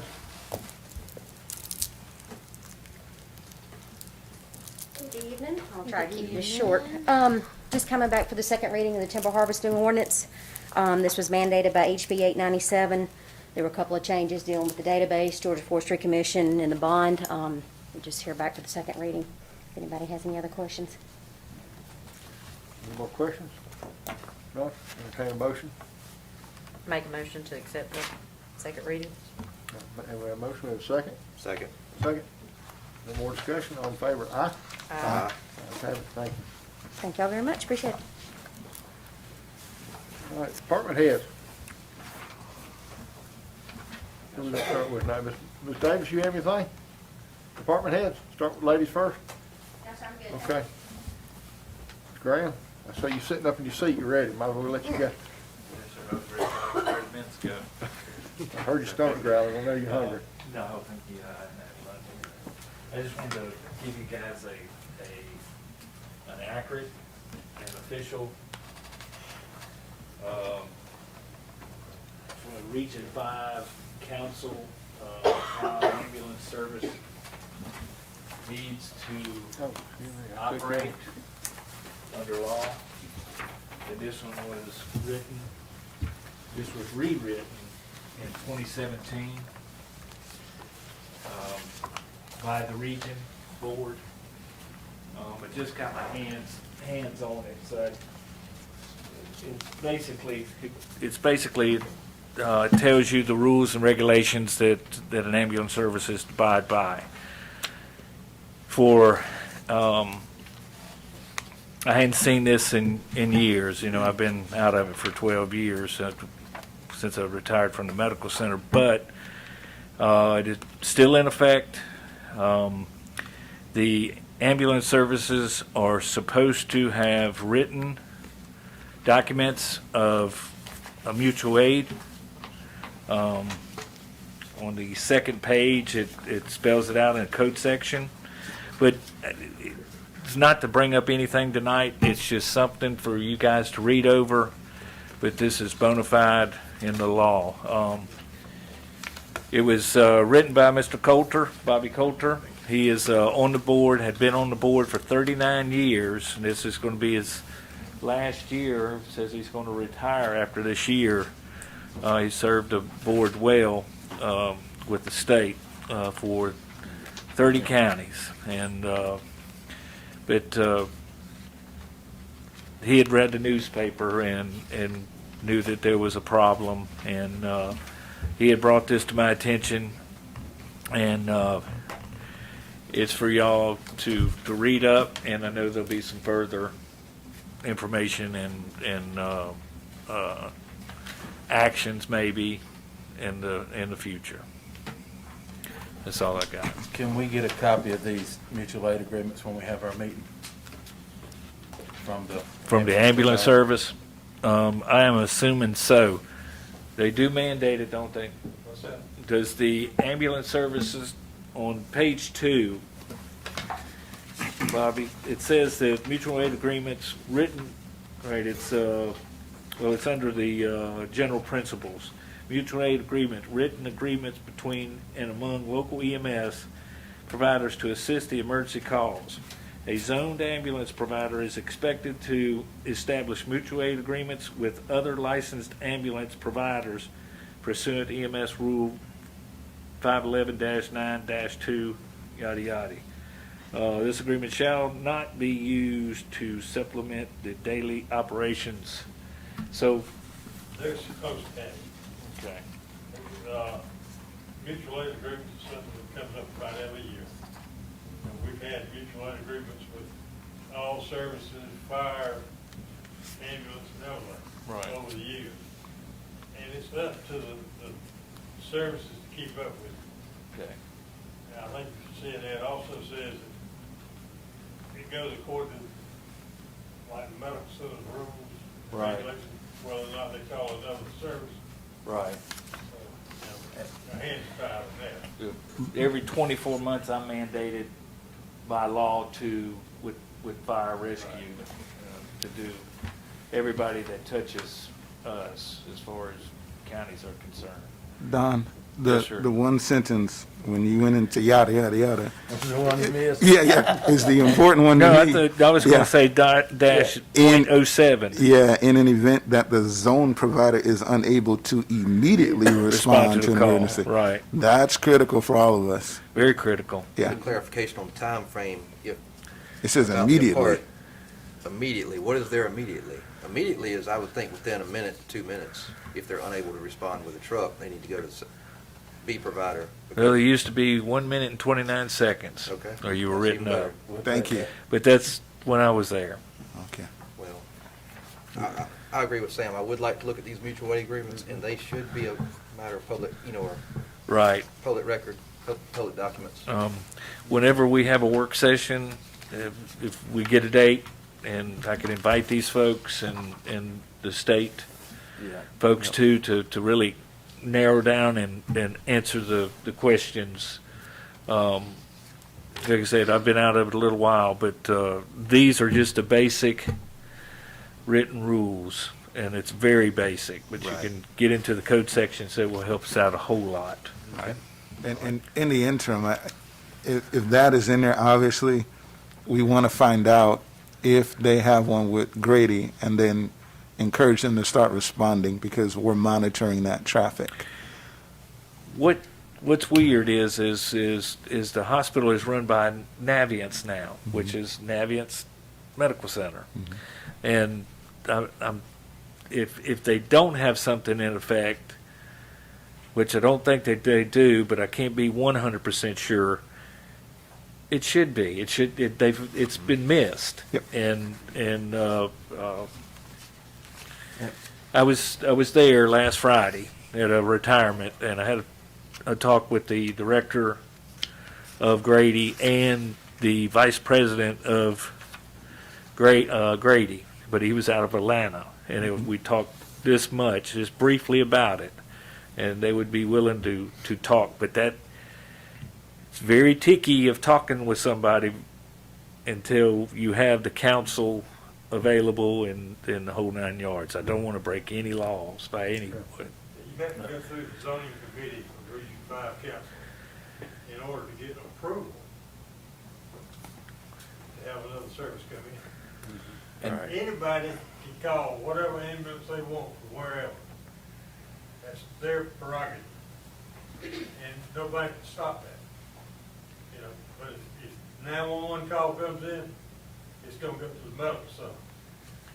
And it's up to them to shift it around wherever they need. Right. If you're gonna get ready to call for an emergency and you wanna call Putnam County, you can call Putnam County and they come down and get you, carry you wherever you wanna go. But most of them are gonna go by the zone, whoever's in that zone, they're gonna call and see if they can handle it before they come out of their zone. And right now, with ambulance calls, everybody's behind. It takes a long time for everybody. And there's not 3 counties that's in our region that don't have ambulance services. We have to depend on somebody else. That's Montgomery County, Twiggs County, and Jones County. And so we have to have somebody else provide that service for them. One thing that Mr. Bobby said, though, is that concerns me is when I understand about the regionalism and you know, you have the certain providers, but you said Navicent, based on their policies, determines when and who to call. That's the problem I have, because as an elected official, I will not be okay with if somebody in our county is having a heart attack. That's not going to be dependent on whether somebody can or can't call somebody else. And I don't care how far up, I'll say it again, I don't care how far up the ladder we got to go. If it's Region 5, District 5, or whether we got it state level or federal level, I don't think anybody will tell us. I understand if there's not an ambulance available, that's one thing. But to say, I'm not going to call Putnam County because I've got 6 ambulances and they're all tied up, and I'm not going to call Putnam County, that's just not going to fly. And especially if we're the only one of 3 counties that have to depend on somebody else. I want us to be able to make the decision that we depend on whoever can get here to save our people. Good luck. Yeah, I got We've done this, well, I know I was in it 34 years before Mr. Graham took it, and I have fought ambulance services from the beginning, trying to get us an ambulance out here. Finally got us a couple stations out here, and they are always being pulled to Macon to go. It's just like community ambulance service. But when they leave, they got Macon, they got Columbus, and they've got Pike. Auburn County. Pike. Did they still have Daltrey? Did they? And you start figuring the price, the cost of an I think so. ambulance, all the equipment, and the people to operate it, it is very high. I agree with you. I think if I call for an ambulance and I can't get it, I've done it 2 or 3 times, and I can't get it, I turn around and I call another service, then they're gonna ask me if you call a medical center. They don't have anything. Then they'll turn around and call a medical center. And it all depends on how long their next truck's gonna be available. I want to do what's right. I want to do by law. And that's why I just put in this paper here that nobody gets in trouble and that you guide us through where we need to be. It's just tough for me that if an insurance company, whether it's indigent defense or an indigent payment or insurance company, the ambulance is not losing money when they go pick somebody. I don't know of anybody that they'll pick up and not get paid somewhere, whether it's through the insurance or through federal government. They're not just going to pick people up and not get paid for it. So that shouldn't be the question. To me, is everybody willing to get in the public and say, we're just not going to do it that way? The life's not that important. We're just not going to call somebody else. The problem is that $200,000 ambulance, equipment on it, 2 people on it, they're EMTs or paramedics. Their salary and the insurance for all that, that's where the cost comes in. Yeah, and when they use it, they get paid. But it's gonna cost you while they're just sitting there doing nothing. But most of the time, now, they gonna be busy. Yeah. The law requires you to have a minimum of 2 trucks. Well, we pulled the numbers, and what it was like 7 times the number of calls they've had from 10 years ago, and they got 2 more ambulances. That's it just doesn't add up. And you got, and they don't, I don't think they'll sit there very you've long. already had 300 calls this month. I mean, this is the first year, the first 2 months already in Jones County. That ain't counting everything else they've got to go. How many transports out of that 300? How many, do you know that off the top of your head? Yeah, but the ambulance service had to come up with that. I appreciate, adherence to the law, but to Sam's point and passion, if I have a choice of saving somebody's life or being within the law, I'm going to save a life. I don't know your litigation experience with litigating against a hospital that fails to dispatch or follow the law because it's already established. I don't know what that experience is like, but I think we're going to have to deal with that because they've already made a decision that Jones County may not get service when it needs it. And when we have a number of patients that have to wait or citizens have to wait 30, 45 minutes and they had a heart attack, that's intense for me. So all I can say is get prepared because I can see somebody saying, hey, you know what, we told y'all and y'all didn't do anything about it. And I think there's indemnification when we don't know, right? But when we do know and we do nothing, then we have a problem. So we need to fix this. And we definitely need to talk to Navis and say, hey, look, the partnership's obviously not working. You can't allocate us. And then let's look at Grady and changing our zone, if Grady is the zone choice. I don't know. And maybe the mutual aid agreements and them actually immediately calling somebody else when they are not available will make a difference. And we need to monitor that. See, that's... And I have seen the side of it where the mutual aid does come. Extreme. And I don't know if Mr. Bobby will remember it, but everybody at Jones County was at a funeral for a rescue member, and I got a call at home to respond to a wreck that was right at our house on Highway 49. And when he called me, he said, you have nobody else to come to help. I need you there. And Bibb County Fire Station 8 Rescue came from the Macon way, and an ambulance came from Baldwin County the other way. And that was that mutual aid when that call went out. So mutual aid does work, but Absolutely. in an extreme emergency, it works. If it's somebody, and I don't want to prioritize what one person's emergency is to another, but that's how in emergency medicine, I mean in EMS, that triage goes in. And somebody with a fever that could go by their car that's called an ambulance and needs an ambulance, and somebody that's having a heart attack that needs an ambulance and personnel there to help because they don't know it. That's 2 different things, and that mutual aid sometimes gets backtracked because John's ambulance is on a temperature, and there's nobody to go, and that's where the mutual aid is kind of fuzzy.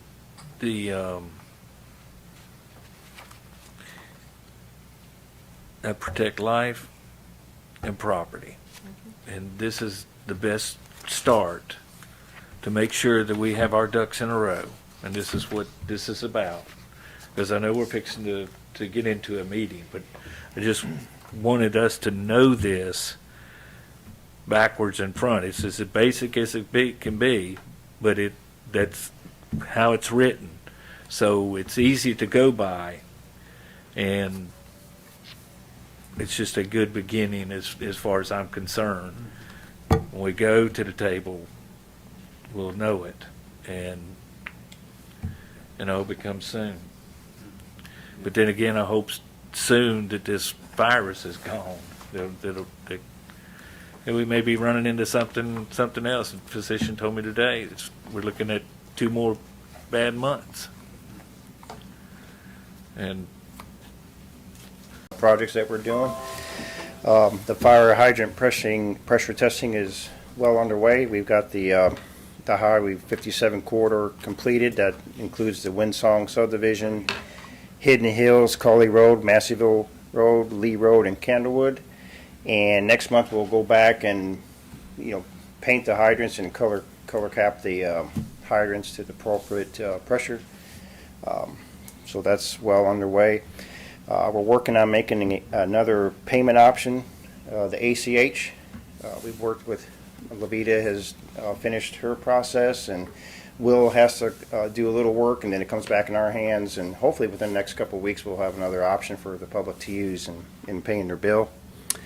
And as we stated earlier, the water loss assistance program will begin shortly, so we're excited about that. And also, as we've been waiting on the bidding process for the meters, the team has been working behind the scenes in terms of getting the software ready for the new reads. It's a little bit different format, so we had conference calls with the IT person for Ferguson, Mueller, and Tyler Software. And actually Tyler Software remoted in the other day and looked at it, and looks like we're ready to go. We had ordered about 20 meters to put in the ground as a test, and once we get our new receiving equipment, which is included in the price of the meters, we're getting all new receiving equipment. The IT person from Ferguson will come in and make sure that these meters that we have in the ground are reading appropriately, and that we're picking up the reads as we should. And lastly, our yearly elevated tank washouts are beginning. We washed the Curtis James tank's been washed and sanitized, and River North will be done this Thursday, both tanks there. And so hopefully we'll have all that done by the end of March. So, okay, thank you. Thank you. Mr. Lowe, you good? I'm fine. Mr. Resner? Mr. Chairman, the one thing I was going to ask about, the mayor and I talked last week, I guess it was, about the quarterly meeting between the city and the county and the school board, and just wanted to ask if there were any topics that the board wanted to discuss at that next meeting. We're working on trying to plan that, and not for this time, but just a thought I had sort of related to that while you're thinking on topics for this meeting. As we get later in the year, I think we usually do one of these maybe in November. Something that the Georgia Municipal Association kind of encourages cities to do is to have what they call a hometown connection kind of thing every year, sort of late in the year, and you invite your state legislative delegation in. And you do two things. You sort of just talk to them about your general operations, things that you deal with on a day-to-day basis, and then about any specific issues you have that are coming up in the session, or anything you've got going on that they need to know about. And so, if it's okay with the board, I thought maybe talk with the mayor and Mr. Gibson to see if that the last meeting of the last joint meeting of each year, we sort of set aside to do something like that. So we decide this next joint meeting of what we're doing? No, we don't have we don't have an agenda yet. I think Congressman Scott's office wanted to come and just talk generally about some different federal funding and that type of thing. But beyond that, we don't have anything said at this time. So basically a legislative day here. Yeah. And we'd probably do that at the November meeting. We've been doing that during the week of Thanksgiving. We'll probably try to find a different date for that. But we do have one coming up in the next 10 days or so. I was trying to find the exact date, and I'm sorry I don't have it. But we do have one of those coming up pretty shortly. So if y'all have any topics, just let me know. I think we need to ask what we talked about our earlier meeting, land bank blight ordinances, and maybe a water sewer committee with the city and county to just look at interest in, what we're going to do going forward. Yeah, the city has also said about the water sewer, talking about possibly doing that. at least get the ball rolling in that direction to see where we're at. I think we put our engineers and our water folks together. That would be some good topics for the meeting, definitely. And Hot if this- topics. Does the city have the same concern we have with ambulance services? We'll have to ask. It's a countywide issue with, you know, where the, it doesn't, It doesn't affect us. city-county line doesn't matter. It's a countywide Gotcha. issue for the city and I county. was just curious if people in Gray knew to call Baldwin County, because I just learned that tonight. Thank you, Mr. Bobby, that I could call who I want to pick me up. Because if I lived in Gray, I'm probably going to call Baldwin County because it's closer. But it just seems like it. What's that? They're not close. I meant closer in terms of they're going to respond faster. That's what I really meant. They're going to respond faster. It all depends on what they have If they going have on. an ambulance available. Yep. My kids are directed to take me to the hospital. Do not dial 911. Take me to the hospital. But if there is an interest, that may make sense. And I don't know how we feel about it, but county-run ambulance service may be next. Who knows? It looks like that's what most places do, right? Mm-hmm. Anything else, Mr. Ritter? Mr. Chairman, Debbie just mentioned that the meeting is scheduled for next Tuesday. The upcoming joint meeting with the city, county, and the school board is scheduled for Tuesday, the 23rd. So if y'all mark that on your calendars, and it may already be on there. At 6 o'clock, Jason? Mm-hmm. We else, Shannon, will you send us an email reminder? Brody, you got anything tonight? Nothing, Chairman, thank you. Are we doing it at the Tri-county or? Well, probably, I'll check with Tri-County and see if they're allowing people in. Probably be back out at Genesco if I had to guess. You got anything tonight? All right, let's move on to citizens' comments. Anyone tonight? Citizens' comments? Ms. Andrews, Come on forward if you'll introduce yourself and give us your address for the record. Hello, my name is Matt Parsh. I recently took over managing one of the vendors that the county uses for their services. And I am currently trying to live in Jones County, but my real estate agent can't find me a house. I'm really just here. I took over Robertson Sons Propane. The county decided to leave and buy their propane elsewhere, and I can't seem to get an answer out of our contact, or my driver can't, as to why. So I was hoping somebody might be able to tell me so I could fix it. What do we use propane at? I mean, that's, John? Some at our fire station, some at our, like the public works shops for heating primarily. We have Jones County Community Tower at the rec department, health department, the golf course, fire station, Rock Creek, training center, Juliet Fire Station Griswold, Fire Station James, Jones County Public Works. And I mean, I would, as the guy that's in charge of managing the company now, I would like a little feedback. I mean, it's a big account to lose, and I want to make sure I'm fixing what the problem was. propane. Is it above our, Now, the last time I looked at it, we might spend, I want to say the last time I looked at it, it was 6,000 or 8,000, maybe between 8 and 10 a year. I'd have to look to be sure. I don't know, to be honest. I can say so far this year, since like the heating season started, you guys are 4,300. Through the middle of December is when they stopped calling. So what was your question again?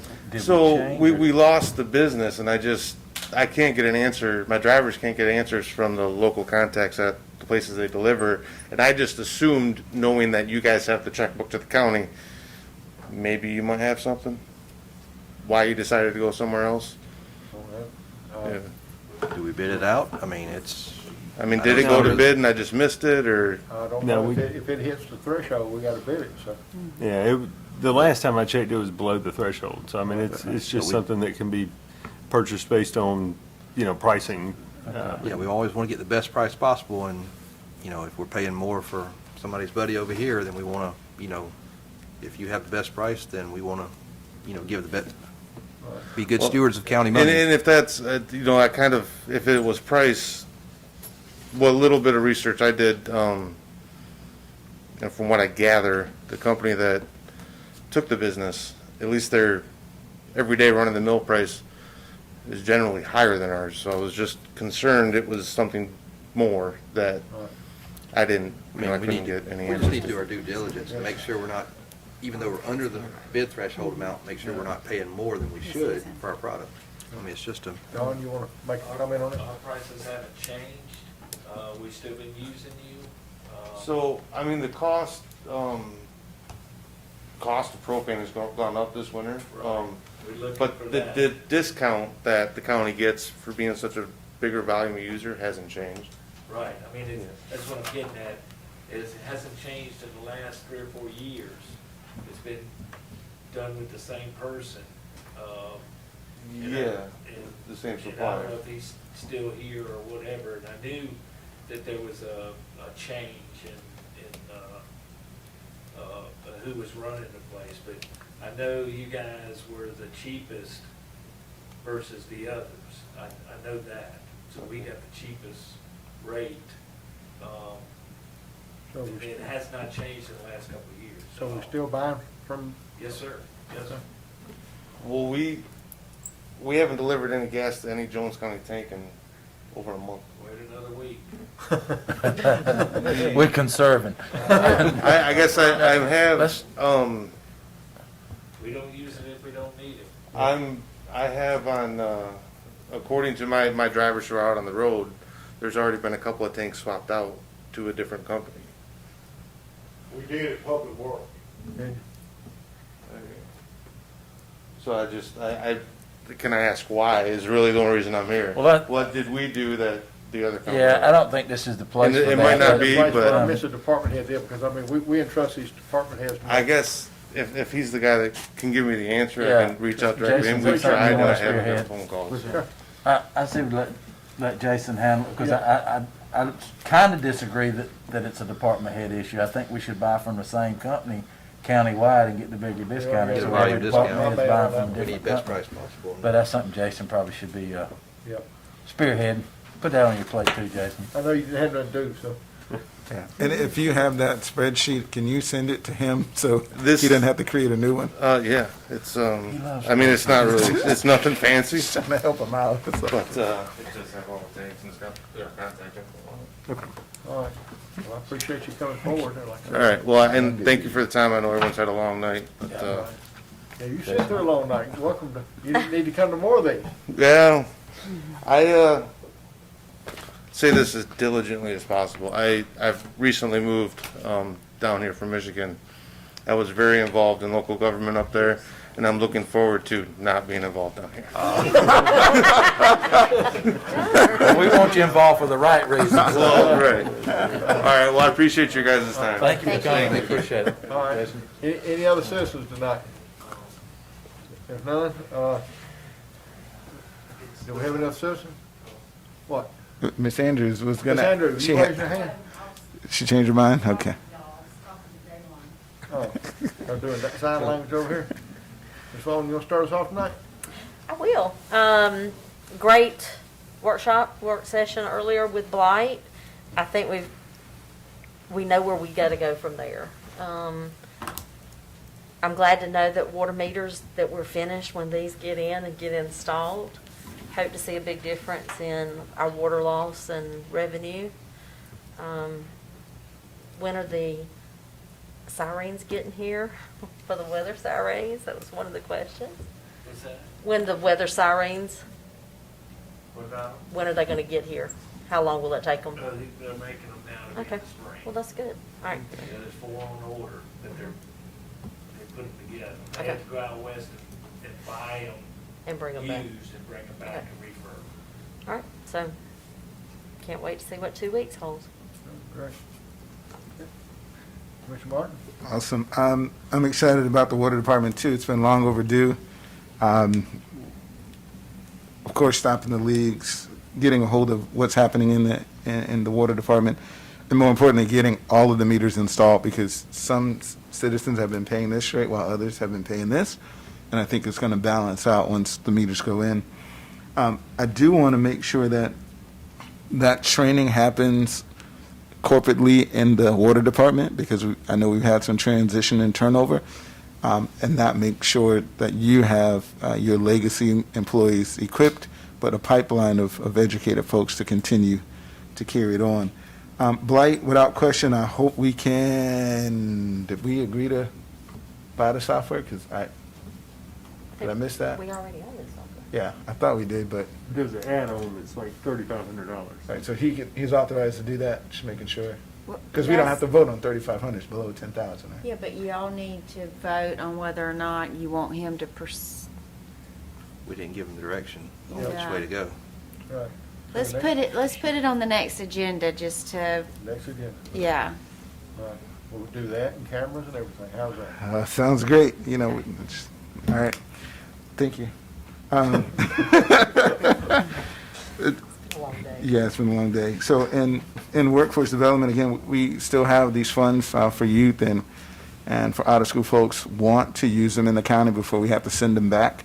So I know Shannon has reached out, Matt has used some employees, some of the student employees. Please send that back out to the department head so you all can get some of our youth back employed. No, they shouldn't just be emptying trash and filing papers, but teach them some good skills about governance and how to do the work that we do here. If it's an assistant, great. Let them create a spreadsheet for you, John, and Jeffrey. Have them do some of the other things that add value, and we get some bang for our buck. Because, again, I don't want to send it out of the area. Also, I just got added to a youth board for the state, and they have identified that county governments have a significant turnover, or will have a significant turnover when we get to the retirement phase. And there's only 10 kids in the whole state registered in the county, in the government pathway. I don't know, they didn't call it GCAPS, but I'll forward you the email. But there's only 10 kids in the whole state registered in the pathway. And it basically leads to county government. So we need, in this county, to create that pipeline and leverage those funds. They're going to allocate some money towards it, but we can tie it to workforce development, where they're in the pathway, they come to work, and they get paid. Why not do it? And then hopefully they learn John's job, and 20 years from now when he retires, there's somebody there capable. Same thing with Jeffrey. We create the succession plan in our county for kids to take over these roles. And EMT, it makes no sense why we can't have our own ambulances. I see some other counties that do it. Yes, there is an expense involved. But again, if we create the pathway and we connect the kids to the opportunity, much like Parks and Rec, if we have to invest in the ambulance and leverage somebody's employment capabilities to offer ambulance services, I think that's a win-win for us. I'd rather spend $200,000 on an ambulance than lose a life. I would say everybody's life is worth more than the money it costs for an ambulance and for the salary. But we also promote a pathway. We create jobs in our community. And lastly, there was something else? Vehicle replacement. We are still buying vehicles, but I don't remember the replacement list, and we haven't really had a conversation about it, right, Sam? We look at each other every time a vehicle comes up, and we're both like, where's that document? So there was a report that's supposed to be done that had the vehicles and the maintenance and all that.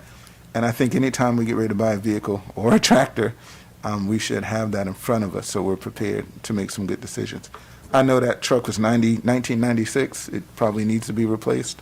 But we need to have that to be good stewards of the policy and the resources. So, thank you. Thank you. Commissioner Wood? Okay. All right. To the members of the public that did not attend the work session this afternoon, you missed out.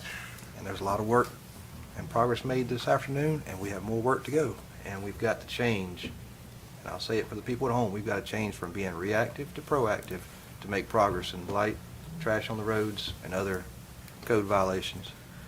It's important.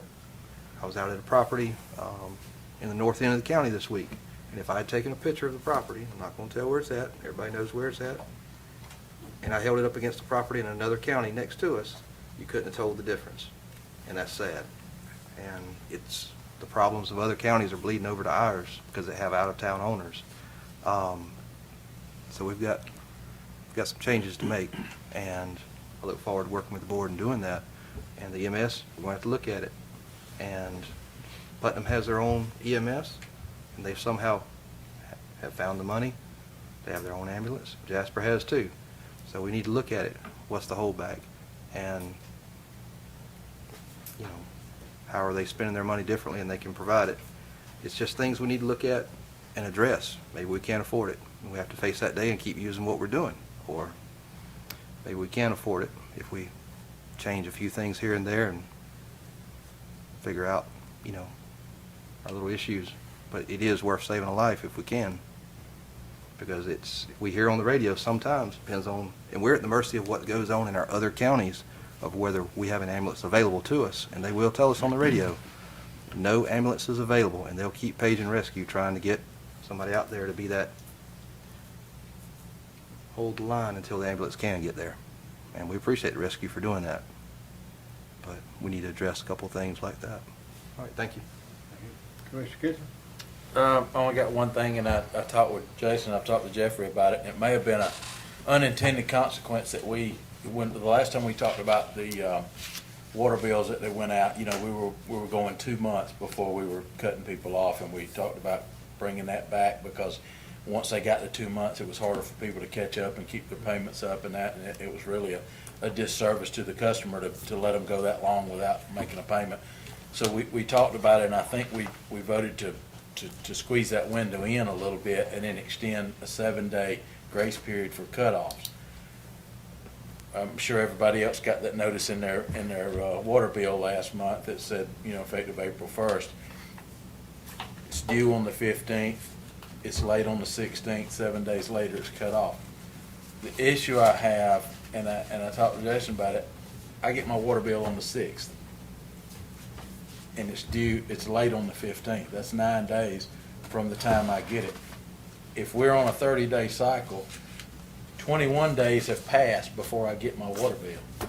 So I don't think it's fair that we put that 21 days on the customer, because he or she doesn't know what he or she owes until the 9th.